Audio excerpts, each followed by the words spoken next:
അയോധ്യയിലെ പ്രാണപ്രതിഷ്ഠ അഭിമാനമുയർത്തുന്ന ആത്മീയ മുഹൂർത്തമാണെന്ന് SNDP യോഗം ജനറൽ സെക്രട്ടറി വെള്ളാപ്പള്ളി നടേശൻ. പ്രതിഷ്ഠാ മുഹൂർത്തത്തിൽ എല്ലാ വിശ്വാസികളും ഭവനങ്ങളിൽ ദീപം തെളിയിക്കണം. ശ്രീരാമൻ വ്യക്തിജീവിതത്തിലും കർമ്മപഥത്തിലും മര്യാദ പുരുഷോത്തമനായിരുന്നെന്നും വെള്ളാപ്പള്ളി നടേശൻ.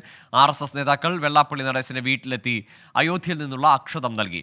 മനീഷ് മഹിബാൽ ചേരുന്നുണ്ട് ആലപ്പുഴയിൽ നിന്ന് വിവരങ്ങളുമായി. മനീഷ്, NSSനെ പോലെ തന്നെ SNDPയും ഈ പ്രാണപ്രതിഷ്ഠാ ചടങ്ങിൽ വലിയ ആഘോഷമാക്കി മാറ്റാനുള്ള തയ്യാറെടുപ്പിലാണ്.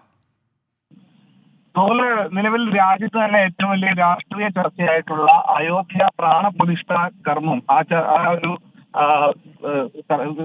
പരിപാടിയെ സംബന്ധിച്ചാണ് നിലവിൽ NSSന് പുറമെ തങ്ങളുടെ നിലപാട് പിന്തുണച്ചുകൊണ്ടുള്ള നിലപാട് SNDP general secretary Vellappally Natesan പരസ്യമാക്കുന്നത്.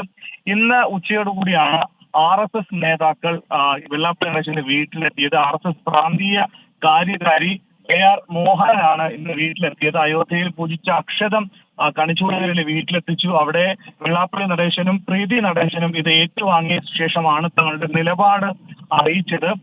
അദ്ദേഹം പറയുന്ന പ്രധാനപ്പെട്ട കാര്യങ്ങൾ, അതായത് ജനുവരി 22 പ്രതിഷ്ഠാ മുഹൂർത്തത്തിൽ എല്ലാ വിശ്വാസികളും തങ്ങളുടെ ഭവനങ്ങളിൽ ദീപം തെളിയിച്ച് ലോക നന്മയ്ക്കായി പ്രാർത്ഥിക്കണമെന്നുള്ള ഒരു സന്ദേശം കൂടിയാണ് നൽകുന്നത്. നേരത്തെ ആയിരുന്നു NSS ആയിരുന്നു നേരത്തെ നിലപാട് അറിയിച്ചത്. അതായത് ജാതി മത ഭേദമന്യേ എല്ലാവരും ഇതിൽ പങ്കെടുക്കണമെന്നും രാഷ്ട്രീയത്തിന്റെ പേര് പറഞ്ഞ് ഈ സംരംഭത്തെ ബഹിഷ്കരിക്കുന്നത് ഈശ്വര നിന്ദയാണെന്നുമായിരുന്നു NSS പറഞ്ഞത്.